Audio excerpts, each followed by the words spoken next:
Hello बच्चों, कैसे हैं आप सब। तो आप सारे लोगों का मैं वेलकम करना चाहता हूं इस डे नाइट स्टडी के यूट्यूब प्लेटफॉर्म पर। और ये एक नया रिवॉल्यूशन जो डे नाइट स्टडी लेकर आया है और इस रिवॉल्यूशन से पहुंचाना है फायदा आपको।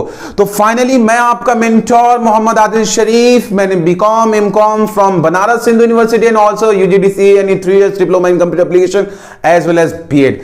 तो ये सारा कुछ किया है मैंने। और आज के जमाने में मैटर क्या करता है सर, स्किल, टेक्निक, पढ़ाते कैसा है, अंदाज और समझाने का तरीका। क्योंकि टीचर्स क्रिएट नहीं होते, टीचर्स तो बाय बॉर्न होते हैं। तो आइए देखते हैं और समझने की कोशिश करते हैं। तो आपको जैसा कि मैंने बताया था कि अगर हमारे लास्ट के फ्यू सेशन आपने देखा होगा तो आपको मालूम है कि डीएनएस एजुकेयर ऐप पे हमने ये कोर्स लॉन्च कर दिया और 11 जनवरी से आपका ये लाइव सेशन शुरू हो रहा है। तो जल्दी से डीएनएस एजुकेयर ऐप डाउनलोड कर लो। अगर आप सीयूईटी से बीकॉम में चाहते हो एडमिशन पाना, तो हम लोग और हम और आप मिलके अपने मकसद, अपने ऑब्जेक्टिव, अपने डिजायर को अचीव करेंगे, अपने गोल को अचीव करेंगे। और इससे जो खुशियां होंगी वो सबको होने वाला है। आपके माँ बाप को भी खुशी होगी, आपके आसपास के लोगों को भी खुशी होगी, आपके साथ रहने वाले दोस्तों को भी खुशी होगी और सबको खुशी देने वाले हैं हम लोग। तो इसी सेशन में, आज के सेशन में हम बात करने वाले हैं प्यारे बच्चे,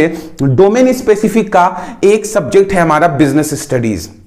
आपको मालूम है कि बिजनेस स्टडीज जो बच्चे क्लास 12th में होंगे उनको मालूम है कि बिजनेस स्टडीज का जो सबसे टफेस्ट पोर्शन है वो पार्ट बी है। एक तो पार्ट ए है। पार्ट ए में हम लोग क्या पढ़ना है, nature and significance of management, business involvement, principle of management, planning, organising, staffing, directing, controlling, ये पार्ट ए है। पार्ट बी की बात करें तो financial management, financial market, marketing और कंज्यूमर प्रोटेक्शन, ये आपका पार्ट बी है। तो बच्चों, हम अपना जो है ये लेक्चर रिकॉर्ड जो कर रहे हैं ये हम कर रहे हैं फाइनेंशियल मैनेजमेंट का, यानी पार्ट बी का जो पहला चैप्टर है वहां से हम अपना डोमेन स्पेसिफिक शुरू कर रहे हैं। और ये मेरा, आप मुझसे कोई भी तरह का डाउट हो आप मुझसे डायरेक्टली कांटेक्ट कर सकते हो बच्चे। और ये आज हम लोग क्या देखने वाले हैं, फाइनेंशियल मैनेजमेंट का मीनिंग क्या होता है, ऑब्जेक्टिव ऑफ फाइनेंशियल मैनेजमेंट क्या, उससे रिलेटेड किस तरीके से केस स्टडी एमसीक्यू सीयूईटी में बन सकता है, ये सब कुछ डिस्कस करेंगे बच्चे। बस आप और हम हैं तैयार तो कुछ भी नहीं होगा, सब कुछ हो जाएगा आसान, क्योंकि आदिल सर है ना। तो आइए आगे बढ़ते हैं बिना किसी डाउट के। सबसे पहला जो वर्ड है यहां पे, इसको समझिए, फाइनेंशियल मैनेजमेंट होता क्या है सर। फाइनेंशियल मैनेजमेंट क्या होता है, तो आप इसको अगर गौर करेंगे तो फाइनेंस का मतलब होता ही है पैसा, और मैनेजमेंट का मतलब होता है पैसे को मैनेज करना, यानी पैसे को मैनेज करना। हाँ बच्चों, हाँ, आपको मालूम है इस दुनिया में जितने भी लोग हैं वो बिना फाइनेंशियल मैनेजमेंट के दुनिया में जी ही नहीं सकते सही से, प्रॉपर मैनर में।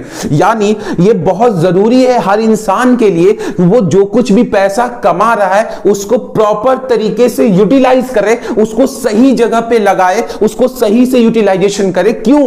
क्योंकि अगर आपने फाइनेंशियल मैनेजमेंट नहीं ना किया, आप एक नॉर्मल इंसान हो, एक आम इंसान अगर 10,000 महीना कमाता है तो वो सोचता है कि उसको कहां खर्च करे, कहां से कमाए, कहां लगाए, कहां ना लगाए, हर इंसान करता है। तो क्या लगता है, एक बिजनेस जो इतना बड़ा व्यापार कर रहा है, क्या उसे फाइनेंशियल मैनेजमेंट नहीं करने की जरूरत है? क्या उसे अपने बिजनेस में पैसों का मैनेजमेंट करने की जरूरत है कि नहीं है? मैं आपको फाइनेंशियल मैनेजमेंट का मीनिंग एक छोटे से एग्जांपल से समझाने की कोशिश करता हूं। मान लो कि ये है मिस्टर राम। मिस्टर राम ने एक बिजनेस स्टार्ट किया मेरे बच्चे। क्या स्टार्ट किया? एक बिजनेस स्टार्ट किया। कोई सा भी बिजनेस स्टार्ट किया, XYZ वो मैटर नहीं करता है। अब मुझे बताओ, मिस्टर राम अगर कोई बिजनेस स्टार्ट करेगा तो उन्हें बिजनेस में कौन कौन सी चीजें जिस पे फोकस करना होगा रिगार्डिंग फाइनेंस, पैसे से रिलेटेड? तो आप बोलेंगे सर अगर कोई भी बिजनेस स्टार्ट होगा तो सबसे पहला काम सर ये होगा, पैसे का इंतजाम करना होगा सर, पैसे का इंतजाम करना होगा। हाँ बच्चे, तो उसी को हम लोग बोलते हैं अरेंजमेंट ऑफ फाइनेंस, यानी पैसे का इंतजाम करो। बिजनेस शुरू किया मिस्टर राम ने, सबसे पहला काम पैसे का इंतजाम करो। सर पैसा कहां से आएगा? सर पैसा कहां से आएगा? रिलेटिव से आएगा क्या? रिश्तेदारों से? सर क्या हम बैंक से लोन ले ले? सर क्या हम शेयर इशू कर दें? सर क्या हम डिवेंचर इशू कर दें? सर क्या हम बैंक ओवरड्राफ्ट से पैसा ले ले? सर क्या हम कैश क्रेडिट से पैसा ले ले? कहां से पैसे का इंतजाम करें? हाँ सर, ये सारे तरीके हैं पैसे का इंतजाम करने का। सबसे पहला काम जो मिस्टर राम करेंगे वो पैसे का इंतजाम करेंगे, और पैसे का इंतजाम करते ही सेकेंड पॉइंट होता है यूटिलाइजेशन ऑफ फाइनेंस। क्या मतलब? अब जब मेरे पास पैसा आ जाएगा ना तो हम देखेंगे उस पैसे को हमें लगाना कहां है। यानी उस पैसे को कहां इन्वेस्ट करना है, यानी जमीन में, बिल्डिंग में, प्लांट में, मशीनरी में, या किसी फैक्ट्री में, या किस तरह की चीजों में इसे लगाना है, इसको सावधानी से पैसे को वहां पे लगाना। और जब ये काम हो जाएगा ना सर, तो फाइनली हम लोग के बिजनेस में कमाई शुरू हो जाएगी, यानी प्रॉफिट आना शुरू हो जाएगा। तो तीसरा पॉइंट हम लोग कहेंगे डिस्ट्रीब्यूशन ऑफ सरप्लस। क्या मतलब है इसका सर? डिस्ट्रीब्यूशन ऑफ सरप्लस, जो भी कमाई हुई है उसको कैसे बांटना है, इसको हम लोग डिस्ट्रीब्यूशन ऑफ सरप्लस कहते हैं। यानी जो बिजनेस में हम कमाए हैं उसमें शेयर होल्डर को कितना देना है, डिवेंचर होल्डर को कितना देना है, उसमें रिलेटिव से लोन लिया उसको कितना देना है, बाहरी कर्ज कितना पे करना है, इन सब से रिलेटेड प्रॉपर डिसीजन लेना है। इसी को हम लोग फाइनेंशियल मैनेजमेंट कहते हैं। यानी दिमाग में रटा जाना चाहिए, 3 पॉइंट का नाम है फाइनेंशियल मैनेजमेंट। पैसे का इंतजाम करो, इंतजाम करने के बाद पैसे को वहां लगाओ जहां उसकी सबसे ज्यादा जरूरत है। और तीसरा पॉइंट कहता है प्रॉपर डिस्ट्रीब्यूशन ऑफ सरप्लस। क्या मतलब डिस्ट्रीब्यूशन ऑफ सरप्लस का मतलब ये होता है कि आपने जो कमाई की है उसको सही से बांटो, सही लोगों में पहुंचा दो। This is the basic concept of financial management. 3 point दिमाग में बैठा लो, फाइनेंशियल मैनेजमेंट खत्म। हाँ सर समझ में आ गया सर। सर आगे बढ़ो ना सर, सर आगे बढ़ो। तो आओ ना बच्चे, आगे बढ़ते हैं। अब मुझे एक बात बताओ, फाइनेंशियल मैनेजमेंट समझ में आया या नहीं आया? हाँ सर आ गया। चलो अब एग्जाम में, सीयूईटी में हम लोग बैठे हैं, कैसे क्वेश्चन बनेगा इससे? मैं आपको क्वेश्चन बनाना सिखा रहा हूं। बिजनेस स्टडीज एक प्रैक्टिकल सब्जेक्ट है।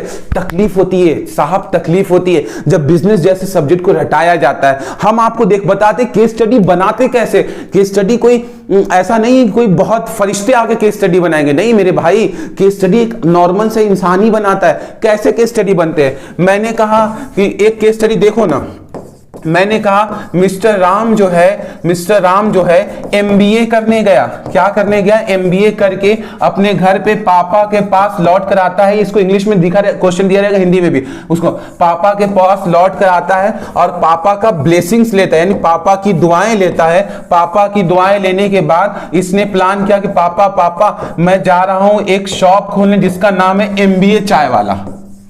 शॉप का नाम क्या है? एमबीए चाय वाला। पापा ने कहा अरे एमबीए कियो तुम, एमबीए चाय वाला? हाँ वही एमबीए चाय वाले भैया, वही वही एमबीए चाय वाला। पापा की दुआएं लेने के बाद पापा इसको बोलते हैं कि देखो बेटा सुनो एक बात, तुम चाय एमबीए करके आए हो, चाय बेचने जा रहे हो, अच्छी बात है, कोई दिक्कत नहीं है। बस बिजनेस तो बिजनेस होता है, कमाई, अर्निंग, पर्पस, मोटिव सब क्लियर हो जाएगा आपका अगर आपके पास दिमाग होगा। और आज तो इनोवेशन का वर्ल्ड ही है। तो पापा से ब्लेसिंग लेने के बाद पापा इसको बोलते हैं कि सुनो, अगर तुम बिजनेस करने जा रहे हो तो 3 बातों का ध्यान देना। सबसे पहली बात पापा इसको समझाते हैं कि सुनो, सबसे पहले बहुत सावधानी से ये देखना कि पैसे का इंतजाम हो जा रहा है कि नहीं। पैसे के इंतजाम के लिए लोन से पैसा लोगे या शेयर से पैसा लोगे या रिलेटिव से पैसा लोगे, कहां से पैसे की इंतजाम, इसको बड़ी सावधानी से करना बेटा। फिर समझाते हैं कि सुनो बेटा, जब पैसे का इंतजाम हो जाए तो उस पैसे को सही जगह पे लगा, यानी उस पैसे को फजूल खर्ची मत कर देना, इधर उधर बेकार के खर्च मत करना। फिर कहता है सुनो बेटा, और जब कमाई होने लगे तो उसको प्रॉपर तरीके से डिस्ट्रीब्यूट करना, यानी उसमें किसको कितना हिस्सा बनता है वो सही से डिस्ट्रीब्यूशन ऑफ सरप्लस तुम कर देना। और ये डिसीजन लेने के बाद एमबीए चाय वाले ने अपने पापा से दुआओं लेकर वो अपना बिजनेस स्टार्ट करता है। अब यहां से केस स्टडी बनाना बच्चे। केस स्टडी क्या बना सर? केस स्टडी आपसे पूछेगा बताओ ये जो एमबीए चाय वाला है, ये यहाँ पे इसके पापा ने जो इसे आइडिया दिया है ये क्या शो कर रहा है? सर ये फाइनेंशियल मैनेजमेंट शो कर रही है। इतना सिंपल है फाइनेंशियल मैनेजमेंट। ऐसे पढ़ोगे, ऐसे स्टडी, ऐसे एनालिटिकल सोचोगे, ऐसे नए अंदाज में सोचोगे, आपके लिए एकदम क्रिस्टल क्लियर हो जाएगा सारा कुछ। आदिल से है ना, तो फिर डरने का नहीं बच्चे, आगे बढ़े। फाइनेंशियल मैनेजमेंट समझ में आया कि नहीं आया? सर अच्छे से समझ में आ गया सर। अगला टॉपिक बताइए, ऑब्जेक्टिव ऑफ फाइनेंशियल मैनेजमेंट। इससे भी एक एमसीक्यू अभी हम लोग करेंगे, घबराना नहीं, बस घबराना नहीं। और इससे बीएचयू में एक बार तो जब इंडिविजुअल एंट्रेंस होता था तो क्वेश्चन पूछ चुका है इस टॉपिक से। फाइनेंशियल मैनेजमेंट का ऑब्जेक्टिव क्या है? अच्छा, कई बार क्या होता है ना कि हम बिजनेस स्टडीज को उस तह तक जाते ही नहीं जिससे वो समझना चाहिए। इस टॉपिक से मैं बताऊंगा कि बिजनेस पढ़ना कैसे होता है और आप पढ़ते कैसे हो। आपने नॉर्मली अगर आप में पूछोगे फाइनेंशियल मैनेजमेंट क्यों करते, तो बहुत सारे बच्चे जवाब दे सकते हैं कि सर फाइनेंशियल मैनेजमेंट करने का एक मकसद ये कि हमें बहुत ज्यादा प्रॉफिट कमाना है, हमें कैश कमाना है, हमें रिजर्व मेंटेन करना है, हमें बिजनेस अच्छे से चलाना है। ये हवाई बातें, अगर इस तरीके की बिजनेस पढ़ना है बच्चे ना, फिर सीयूईटी में नहीं मेरे भाई। इस तरीके से यही तकलीफ, कॉमर्स के टीचर की तकलीफ ही तो यही है ना कि बच्चे उस तरीके से बिजनेस पढ़ते ही नहीं, फिर एग्जाम में जाते तो बोलते अरे सर बहुत टफ केस स्टडी आया था सर, लग ही नहीं रहा था। आओ ना हम बताते हैं, मैं पढ़ा रहा हूं ना, सुनो ना, अगर ना समझ में आए तो बताना ना फिर कि कैसे। तो अब हमारा टॉपिक है ऑब्जेक्टिव ऑफ फाइनेंशियल मैनेजमेंट, यानी हम जो फाइनेंशियल मैनेजमेंट करते हैं उसका मकसद क्या है, ऑब्जेक्टिव क्या, क्यों करते हैं फाइनेंशियल मैनेजमेंट। आओ मैं इसको एक एग्जांपल समझाऊंगा, फिर तुम लोग बताना कि समझ में आया कि नहीं। एक बात बताओ, ये है मिस्टर एक्स, अभी ऑब्जेक्टिव छोड़ो, मैं एग्जांपल समझो। मिस्टर एक्स ने बिजनेस में 500 रुपए कमाया, ठीक है। अच्छा, ये मैं मान लो एक कंपनी का एग्जांपल ले रहा हूं, तो मिस्टर एक्स कौन हो जाएंगे यहां पे, शेयर होल्डर हो जाएंगे। शेयर होल्डर यानी मालिक, कंपनी का मालिक। अच्छा, और भी शेयर होल्डर हो सकते हैं, मिस्टर वाई ये भी शेयर होल्डर है। ये कौन है, ये सब कंपनी के मालिक है, पता है ना, share holder is the owner of the company. जो लोग कंपनी में प्रॉफिट में हिस्सेदारी लेंगे तो ओनर हो गया, मालिक हो गया। मिस्टर जेड भी कौन है, ये भी कंपनी का शेयर होल्डर है। शेयर होल्डर मतलब मालिक, ये लोग कंपनी में ना शेयर में पैसा लगाते हैं, इसका मतलब ये कंपनी के मालिक हो जाते हैं। ये तो पता है, इसकी भी डिटेल लेक्चर लेंगे कि शेयर होल्डर किसे कहते हैं इस पे। अभी तो फिलहाल अपनी कहानी समझो। तो मिस्टर एक्स, मिस्टर वाई और मिस्टर जेड, ये 3 शेयर होल्डर यानी तीनों कंपनी के मालिक है। तो कंपनी ने मान लो 500 रुपए कमाया, कंपनी ने कितना कमाया, 500 रुपए कमाया। अब बच्चे इसमें ध्यान देना ताकि आपको बात समझ में आ जाए कि कंपनी ने कितना कमाया, बच्चे बताओ।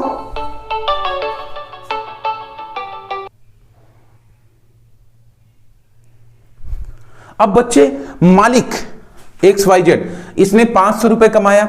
अब मुझे एक बात बताओ, इस 500 रुपए अगर ये कमाता है तो इसका सबसे पहला मामला क्या होगा, तो सबसे पहले पता है क्या करेगा, ये अपने आउटसाइड लायबिलिटीज को पे करेगा। आउटसाइड लायबिलिटीज मतलब अगर कोई इंटरेस्ट और लोन वगैरह लिया है, इसने किसी से लोन लिया है तो भाई उसका इंटरेस्ट देना देगा ना। अभी खुद नहीं बांटेगा मेरे भाई, कैसे खुद बांट लेगा, पहले बाहरी कर्जों को अदा करेगा। तो 500 रुपए में से 100 रुपए मान लो इसने इंटरेस्ट और लोन दे दिया। अब क्या करेगा, फिर क्या करेगा, इस 500 रुपए में से इसके यहां जो इंप्लॉई होंगे, मजदूर, उसको क्या करेगा, ये लोग सैलरी दे देगा। ये भी तो बाहरी ही हुआ एक तरीके से। कितना, 100 रुपए इसने सैलरी दे दिया, 100 रुपए ये, 100 रुपए ये, कितना चला गया, 200 रुपए चला गया सर। अब कितना बचा सर, बोलो ना सर कितना बचा। अगर इसका कोई क्रेडिटर है, क्रेडिटर मतलब ये भी बाहरी आदमी, बाहरी कर्ज, उसको अदा कर दिया 100 रुपए, बाहरी कर्ज है 100, ये सब बाहर के कर्ज थे जो अदा हो गए, कर्ज वो थे जो अदा हो गए। 300 रुपए अदा हो गया सर, बचा कितना सर, तो बचा बच्चे मात्र 200 रुपए। अब एक बात बताओ ना, अगर ये 200 रुपए प्रॉफिट बचा हुआ है, 200 रुपए प्रॉफिट बचा हुआ है, तो ये किसको मिलेगा, आप बोलेंगे सर ये पैसा एक्स, वाई और जेड को मिलेगा। क्यों, क्योंकि एक्स, वाई और जेड जो है ये कंपनी में मालिक की हैसियत रखते हैं, तो जो आखिरी में बच जाता है वो इस एक्स, वाई, जेड को मिलेगा। बच्चे एक सवाल मैं पूछना चाहता हूं, अगर मैं आपसे बोलूं कि what is the objective of financial management, तो आपकी बुक में एक पॉइंट लिखा है, आज तक मैंने देखा बच्चे कंफ्यूज है कि सर ये लाइन का मतलब बच्चे नहीं समझ पाते, जिसकी वजह से सारे प्रॉब्लम खड़े हो जाते हैं। तो अगर मैं आपसे पूछूं कि ऑब्जेक्टिव ऑफ फाइनेंशियल मैनेजमेंट क्या होता है, तो बुक ने पता है क्या लिखा है, बुक लिखता है to maximise the wealth of shareholder. अब ये लाइन बच्चे समझ ही नहीं पाते हैं, और नहीं समझने की वजह से इतने नुकसान हो रहे हैं कि वो केस स्टडी लगाएंगे तो पॉइंट समझ ही नहीं पाएंगे, वो बस हवा में पढ़ लेंगे ना, हवा में नहीं, डीएनएस है ना, हवा में नहीं पढ़ेंगे कोई चीज, समझो ना। अब यहां पे बोला ऑब्जेक्टिव ऑफ फाइनेंशियल मैनेजमेंट क्या होता है, तो मैंने लिखा to maximise the wealth of shareholder. क्या मतलब है सर, क्या मतलब है, थोड़ा समझाइए ना। कहता है कि फाइनेंशियल मैनेजमेंट हम इसलिए करते हैं क्योंकि इसका मकसद शेयर होल्डर के वेल्थ को मैक्सिमाइज करना है, यानी शेयर होल्डर की कमाई बढ़ाना। अच्छा मतलब सर क्या मतलब, हम इतनी कमाई कर ले कि सबको देने के बाद, सबको बाहरी कर्जे अदा करने के बाद हमारे पास इतना सफिशिएंट पैसा हो कि हम शेयर होल्डर को भरपूर दे सके।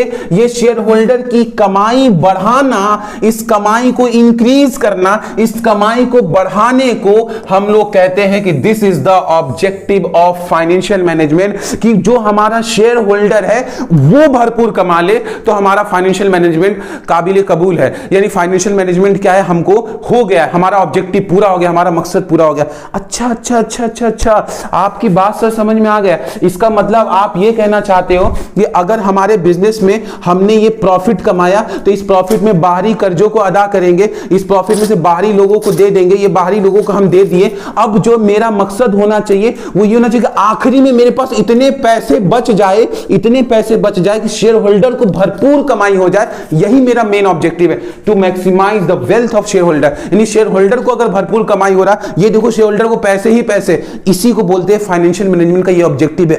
इससे एक बात और क्लियर हुआ आपको? आइए ना समझते हैं। देखो ना, सुनो ना, मेरी बात समझो। अगर मैं कहूं to maximise the wealth of shareholder, ये फाइनेंशियल मैनेजमेंट का ऑब्जेक्टिव है। यानी शेयर होल्डर को भरपूर कमाई हो जाए, शेयर होल्डर को भरपूर शेयर का प्राइस मिले, शेयर होल्डर को शेयर पे भरपूर पैसा मिले। अगर शेयर होल्डर को भरपूर मिल रहा है, इससे क्या पॉइंट निकलता है बताओ ना।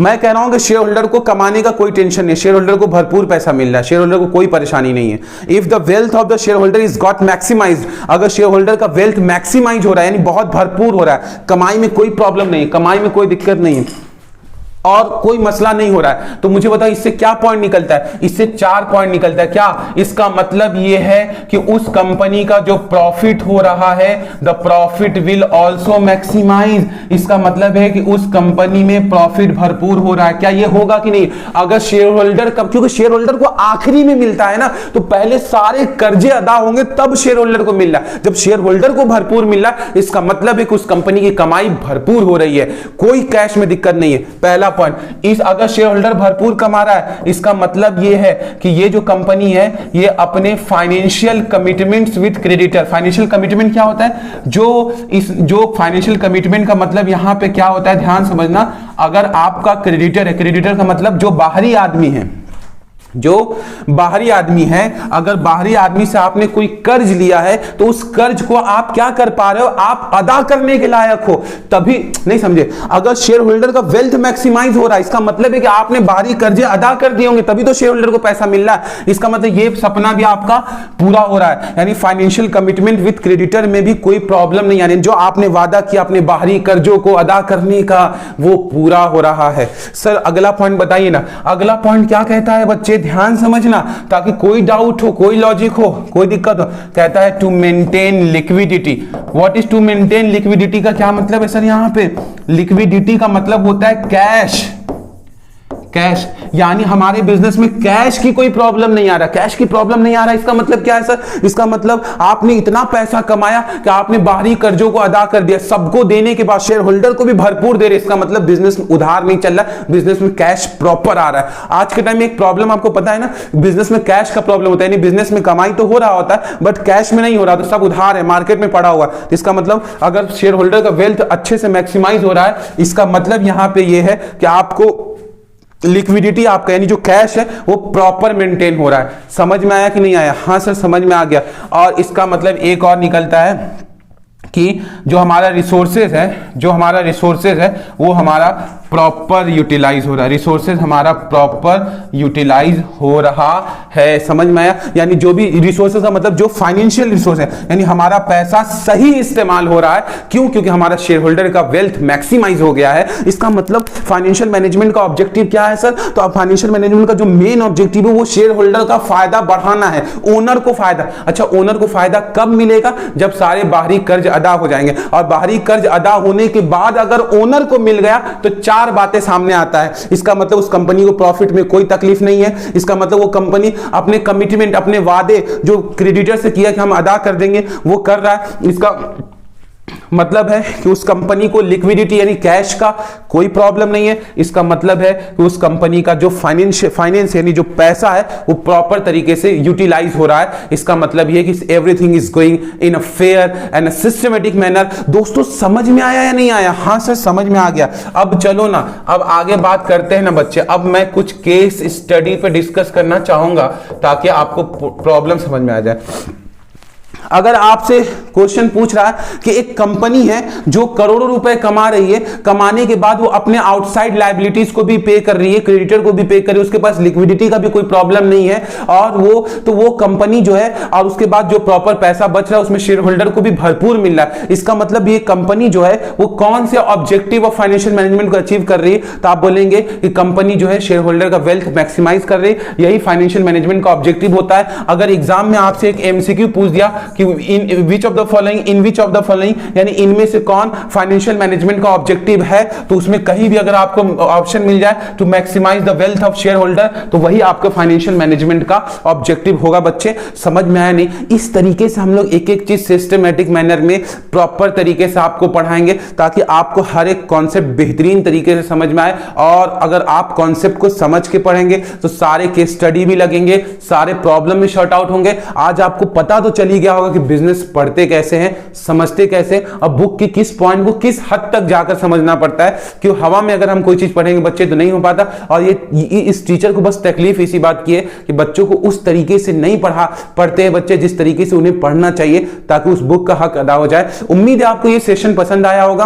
आप लोग जल्दी से हमारे कोर्स में इनरोल कर लीजिए। 11 जनवरी से हम अपना कोर्स स्टार्ट कर रहे हैं। ये कोर्स लाइव सेशन के थ्रू होगा। अगर आप पर्सनली ऐप के लिंक हमारे डिस्क्रिप्शन में जाके जो भी आपको डिटेल चाहिए रिगार्डिंग डीएनएस एजुकेटर ऐप, वो आप जाके इनरोल कर लीजिए। बहुत ही इकोनॉमिकल वैल्यू पे हमने ये कोर्स लॉन्च किया, जैसा कि आपको मालूम है। तो जस्ट 1499 यानी कि बहुत ही मिनिमम वैल्यू पे हमने कोर्स लॉन्च किया है। आज के ज़माने में बहुत अहमियत नहीं है, ताकि सारे इंडिया के सारे बच्चे एक इकोनॉमिकल वैल्यू पे पढ़ सके और हमारे जो भी छोटे मोटे एक्सपेंस है या जो भी वो हम लोग उससे कवर कर सके। तो thank you very much for this particular session, thank you very much. और आखिरी में वही है कि मेहनत करो बच्चे, मेहनत इतनी खामोशी से करो कि सफलता शोर मचा दे। Thank you very much for this session.